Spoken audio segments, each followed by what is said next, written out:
for a reason. Sometimes in my tears I drown, but I never let them get me down. So when negativity surrounds, I know someday it'll all turn around. Cause all my life I've been waiting for, I've been praying for the people to say that we don't wanna fight no more. There'll be no more war and our children will play. One day, one day, one day, one day, one day, one day. Yeah, it could be today. It could be today. Thank you, Jared. Yeah.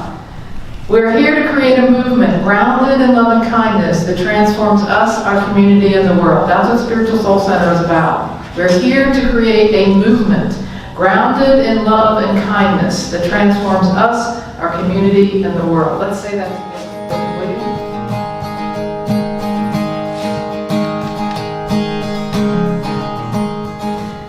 So let's take a deep breath together. In and out. And let's bring ourselves and our full attention right into this very moment. To feel what it feels like to be present in our heart. To feel the joy that is already there. To feel the gratitude that is already there and building. To feel the ease and the peace and the comfort that we can feel right here where we are. Not reaching forward, not looking backward, but to be fully present and so alive and grateful right in this very moment. And in this moment too, let's see the spirit that is God, the creator, the energy of the universe that is love. Let's see that rising up in every human being on this planet. Let's see it rising up in every Ukrainian person. Let's see it rising up in every Russian soldier. Let's see it rising up in every person, every living being on the planet. Let's imagine it and see it rising up in them. Because each of us are truly the expression of God right now. And so we see that, we call that forth in ourselves. We know that it's possible in every need. And for that, we are grateful, and so it is. Amen.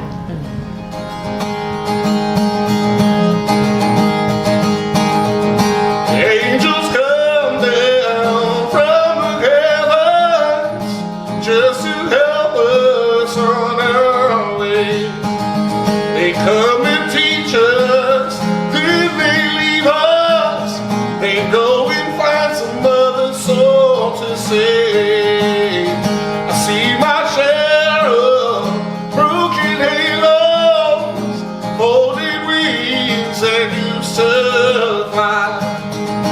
They've all gone, where do they go? Broken halos that used to shine.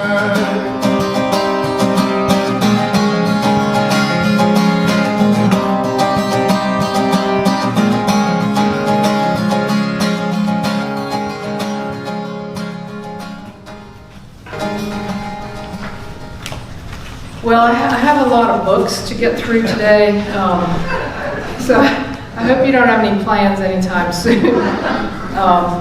Fran, can you lock the door? No. She got up to do it, yeah. You can leave it open, I'm just kidding. In New Thought, I've often heard, and maybe you have too, change your mind, change your thinking, change your life. Remember that? Change your thinking, change your life. Or this thing, change your perception. Like just step right over here and look at it different and see it, and that can change your life just by stepping over here. But my answer to that today is, well, yes and no. Yes and no. I'm like, listen up, grasshopper, because I don't think that's the whole story. I don't think that's the whole story. So let me break it down for you. So the mind is a fickle and cunning thing, is what I think. The mind is fickle, and it's very powerful. It's very powerful. The mind is very powerful. Like if you decide to do something and you put your mind to it, right? We tell them, just put your mind to it. You know, you can lose weight, you can start eating better. You know, you can put an exercise program together, you can reduce, reuse, and recycle. You know, you can do all sorts of things. You just put your mind to it, right? That's the power of the mind. The mind is supremely powerful, supremely powerful. We even have tools in New Thought. You know, there are affirmations and denials, great tools for the mind. We affirm and we deny. We say, I am abundance in expression now. I refuse to accept lack and limitation in my life. Those are strong, strong statements of affirmations and denials. We even do things like visioning boards, right? We put a vision board up and we tack all the pictures we want to it. And we have this great attribute called imagination, where we can imagine ourselves in a situation that we want, right? I know when I was first taught about public speaking by Reverend Margaret Hiller, you know, she encouraged us to just imagine yourself stepping up there. And she told a story about one of the first times she did. She had toilet paper stuck to her foot, you know. She said, don't worry, just imagine yourself without the toilet paper stuck to your foot. But here's the thing I was asking myself this week, why doesn't that always work?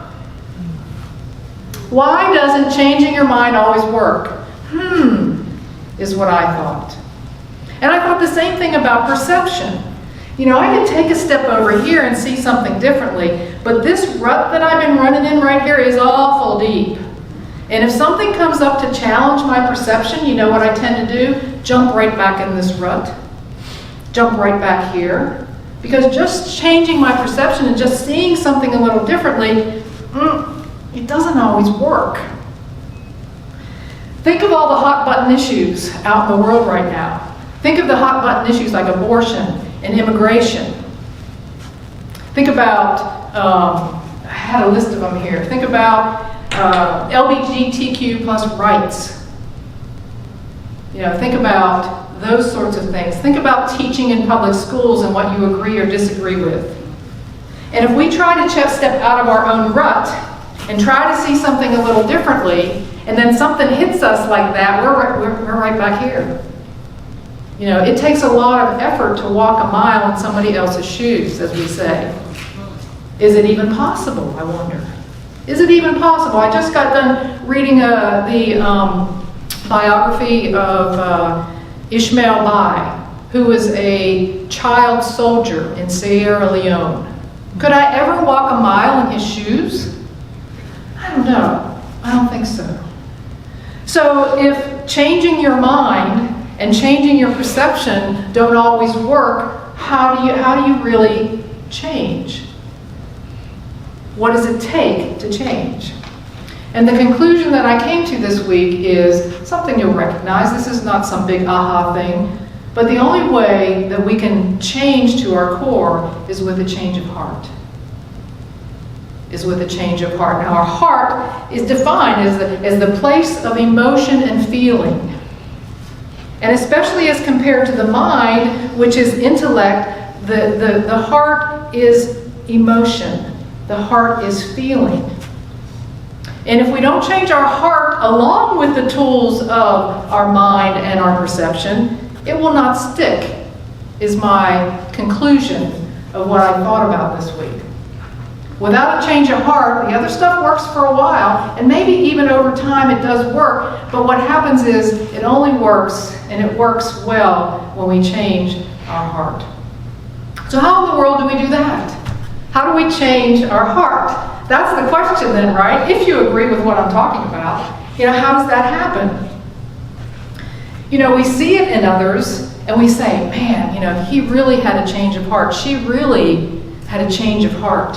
We have that saying. And what do we recognize when we see somebody like that? Like they're totally different, aren't they? They've done a 180. They're not the same person they were.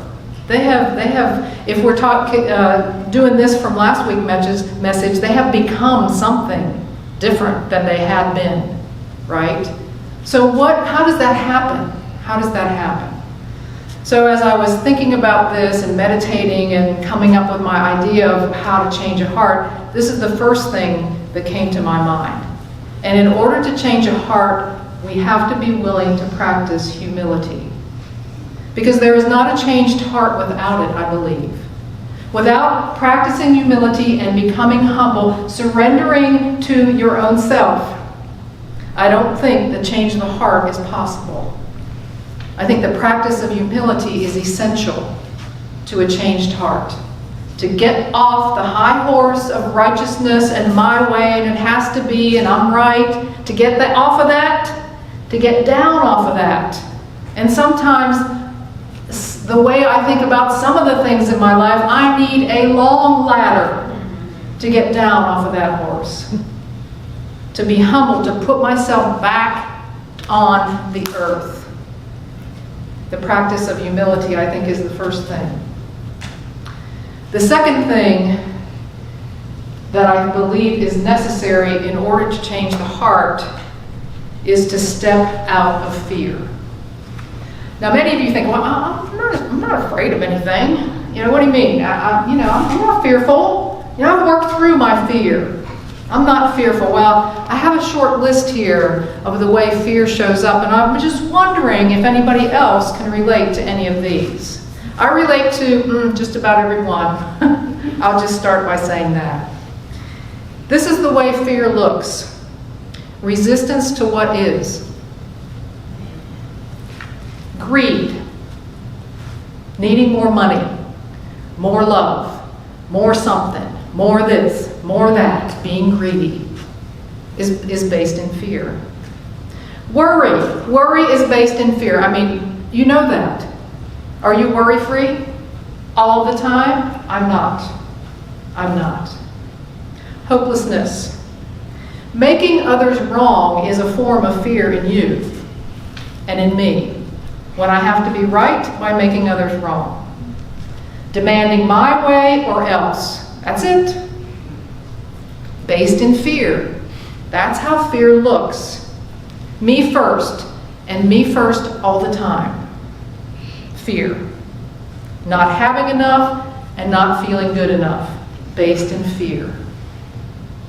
Any of this sounding like it might be true for you? Needing to be in charge. Yeah, I don't think probably anybody has that one but me. We are afraid. This is the face of fear.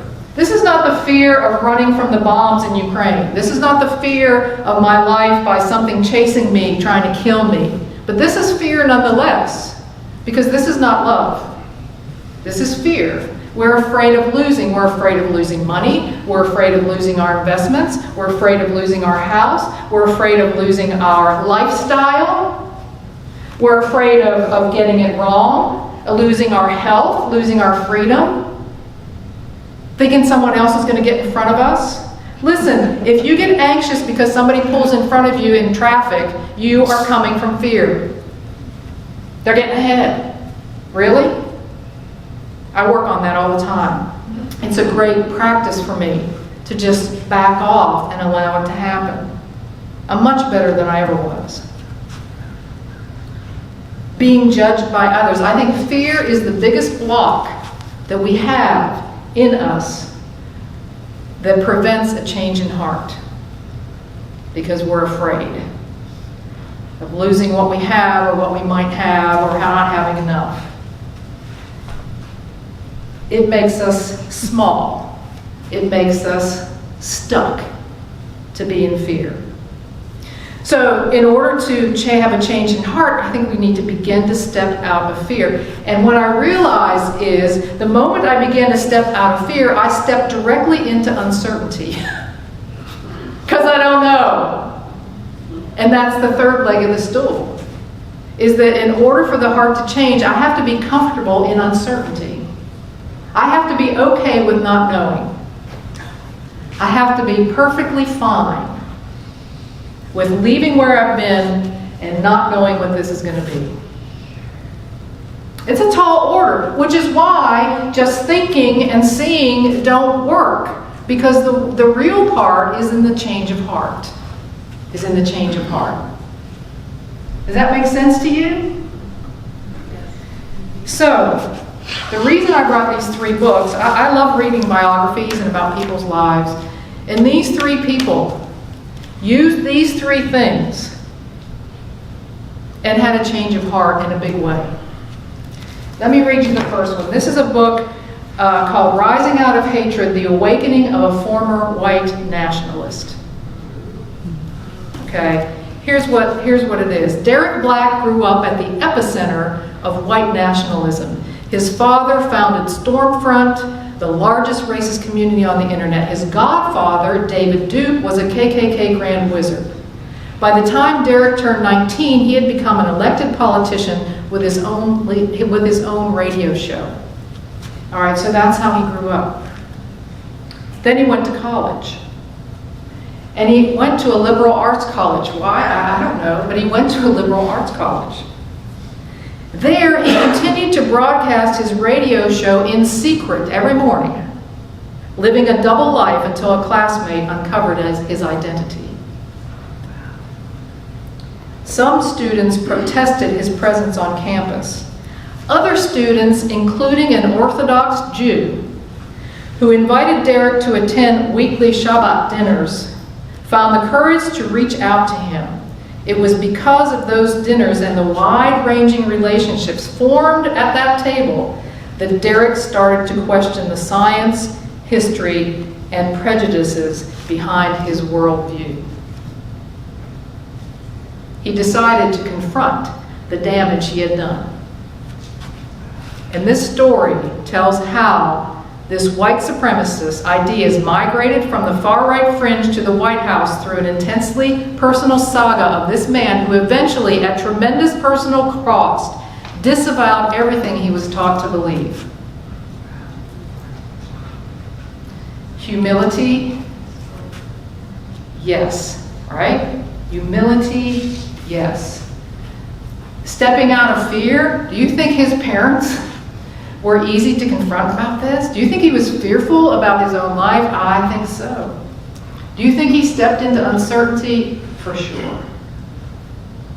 And he changed because his heart changed. He changed because his heart changed. Here's another one.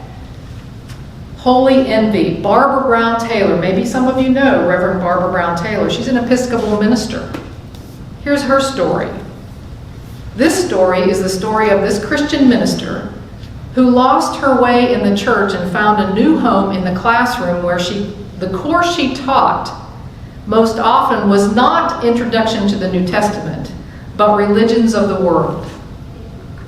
As soon as she recovered from the shock of meeting God in so many new hats, she fell for every religion she taught. When she taught Judaism, she wanted to be a rabbi. When she taught Buddhism, she wanted to be a monk. It was only when she taught Christianity that the fire sputtered because her religion looked so different once she saw it lined up with others. In this book, she explores what is opened and what is revealed when we accept the invitation to investigate all the wonder before us.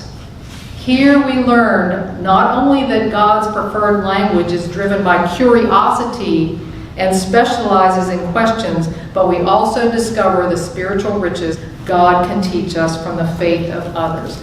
Boom. Change of heart. Episcopal minister. Now, humility? I think so. Dropping of fears of what her peers might say to her, how she might look to others. I think so. Uncertainty in how it might land. Yes. Right? Change of heart. She had a change of heart. Not just the way she saw things, not just the way she thought about things, but a true change of heart. And one more. This was an amazing book. It's called Costly Grace by Rob Schenck. I don't know if you recognize that name. Rob Schenck has been at the intersection of evangelical Christianity and conservative politics for his entire career.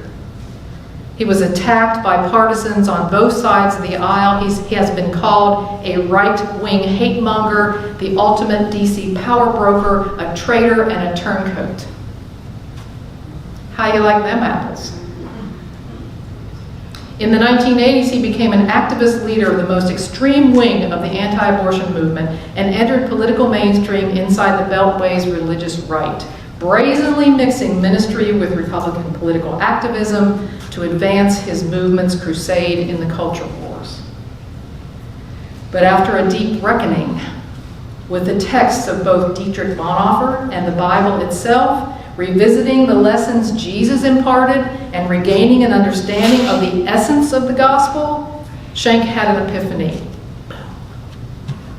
He realized that he had strayed from his deepest convictions, that all are worthy of love, acceptance, and forgiveness, and should be free to live outside human judgment and exclusion. In this memoir, he reflects on his path to God, his unconscious abandonment of Christian principles in the face of fame and influence, and ultimately his return to the abiding belief that guide him in his work and ministry in Washington, D.C. today. Change of heart. I mean, change of heart. Incredible. Not what I think, not what I see, but what I feel and how I feel. To be humble enough to release my fear. Can you imagine the judgment he got? Well, you heard the words traitor, and other such words that people call him, and probably call him today. But stuck with it in that area of uncertainty and came to know a greater truth, a change in his heart. Amazing stuff. Well, I've had a few of those myself. Maybe not as, radical as that in life. But I've shared before a story about what happened to me after I had completed my cancer treatments, which is a long time ago. I think 28 years. It will be 28 years in June. And I was lost. That's the best way I can say about my spiritual path at the time. I was lost. I really didn't know. I really didn't know. And there was a Catholic church close by, and that was how I was raised. So I went to this Catholic church, and I was going every week, and I heard them advertise a healing night. I thought, a healing night at a Catholic church? That doesn't even seem like it goes together, but I'm going to try it out. My two friends who I met, this elderly couple, they kind of took me under their wing. They were like, well, come, we'll be here. You can sit with us, And so I did. I came there, and there was a priest and another person up front, and people would go up, and they would lay hands on this person, and often that person would fall down after that encounter. They would lose their consciousness or whatever, and I was like, whoa, well, if I go up there, I'm definitely not falling down. That's not going to happen to me. Because I had a belief system about that, right? I was not being humble. I was being in fear, like that doesn't match with what I know, right? So how can it be happening? Because it doesn't match. It doesn't match. But I did decide to go up, and I happened to be in line, and this priest, and I remember this priest being very tall. Like he was way up here, and I was down here, and he took my head in his hands and asked me why I was there or whatever he did, and I said, I just want to know that I'm healed. I just want to know that I'm healed. And he said, you already know that. And bam, I was on the floor.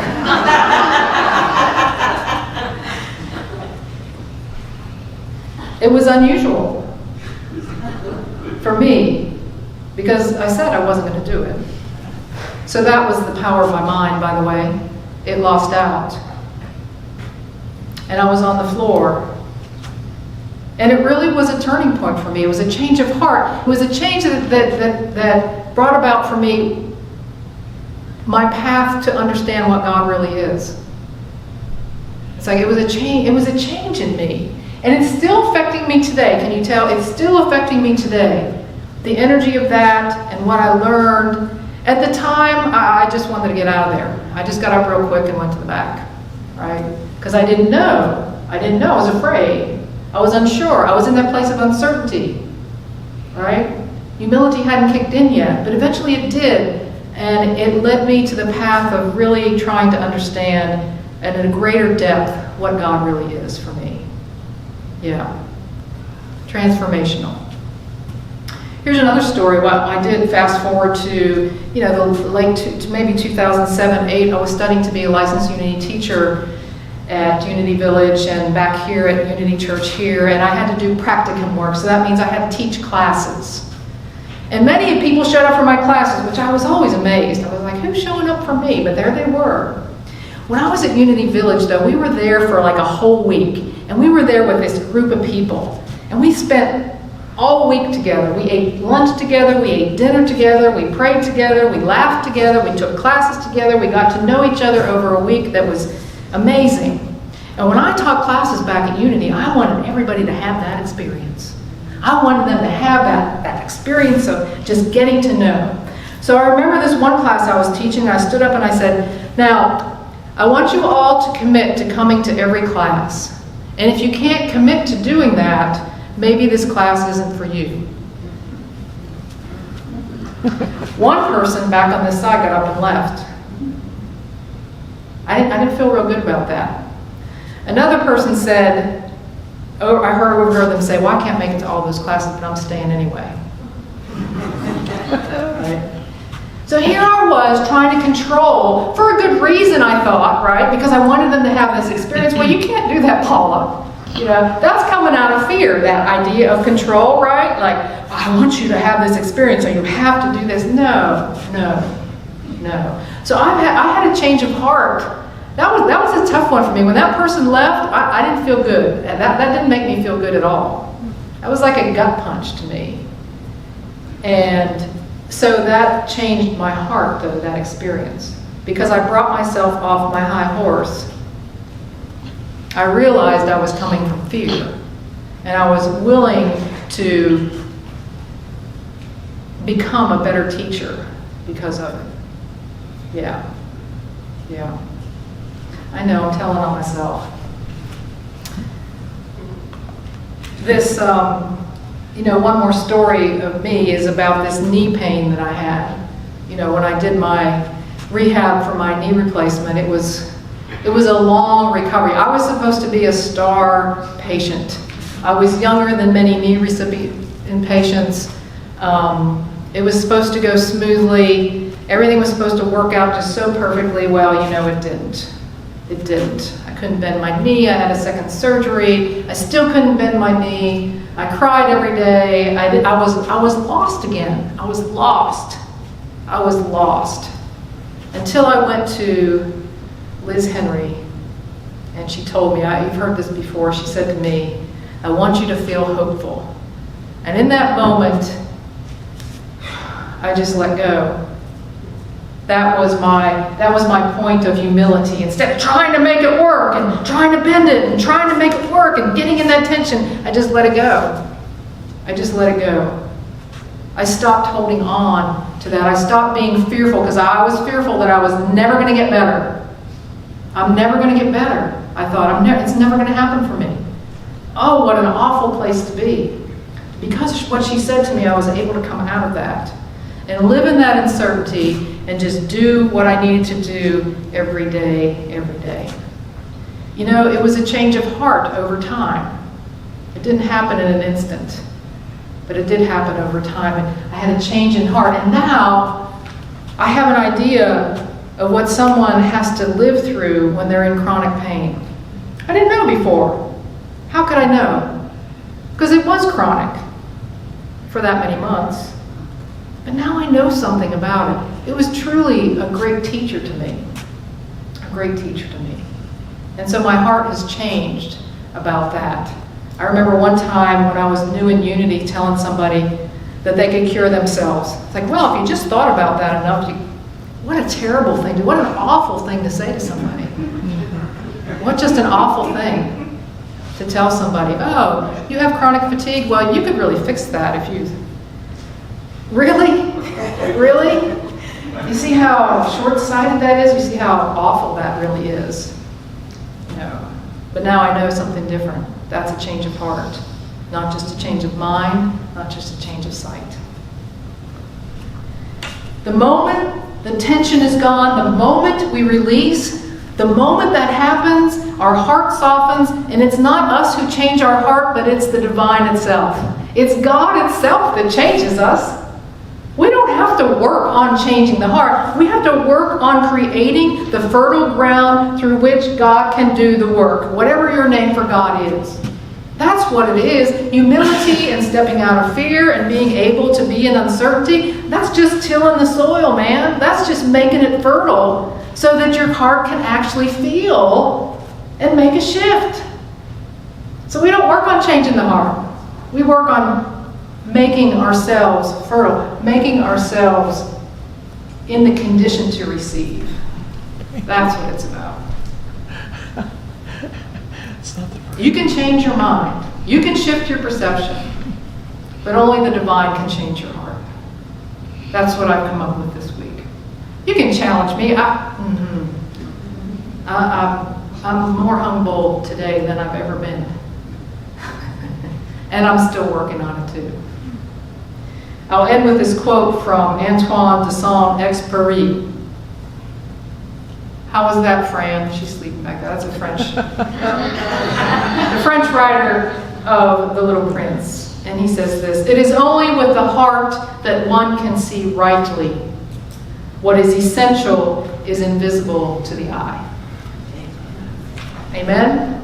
Amen. So let's take these ideas, whatever you heard, let's take them into meditation this afternoon. I invite you to take I invite Jared to come up and begin our accompaniment. To take a deep breath in and out, and to clear ourselves, to clear the mind, to clear our perception, to create the condition through which the divine can work in us, through us, as us. We can do that right here, right now. Just follow the breath in and follow the breath out.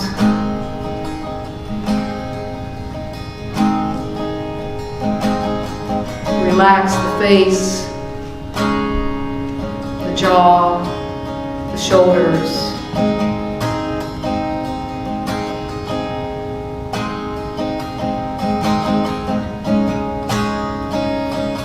Let's be still together in this holy moment. Simply breathing in and breathing out.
How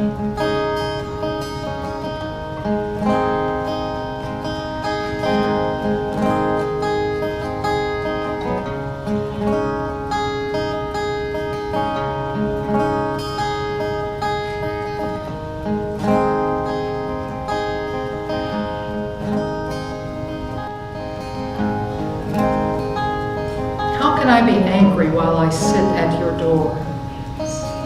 I struggle as my mind wanders to all my frustrations, to all my trepidations, to all my disappointments. I fuel myself with this, the agitation, the anxiety of the next moment, even before it arrives. I feed my soul the loud and constant chatter of voices. I do this even as I sit with you. Then slowly, something magical happens. In a moment, the chatter stops. Time holds still, anger dissipates, light emerges, and there remain only you and I. Even when I do not believe in the calming silence that I can have within me, you show me how quiet my inner world can be. I am so content as I sit with you. I sit in awe, in deep gratitude, as you hold me, and my heart unfolds into a miraculous silence.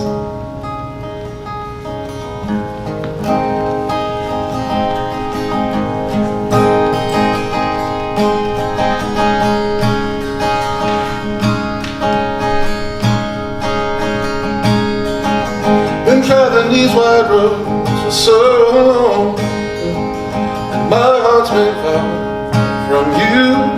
10,000 miles gone. Oh, I wanna come near and give every part of me, but there's blood on my hands, and my lips are unclean. In my darkness I remember Mama's words reoccur to me. Surrender to the good Lord, and He'll wipe your slate clean. Take me to your river, I wanna go.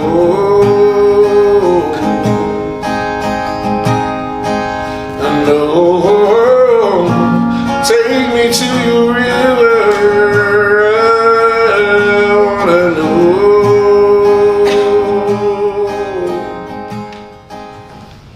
So let's pray this way as we close with this metta prayer. Are you ready? If you don't know it, you will the next time you come. So here we go. May I be filled with loving kindness. May I be well. May I be peaceful and at ease. May I be happy. May all beings be filled with loving kindness. May all be well. May all be peaceful and at ease. May all be happy. So it is. Amen. I wanna go. Lord, please let me know. Take me to your river.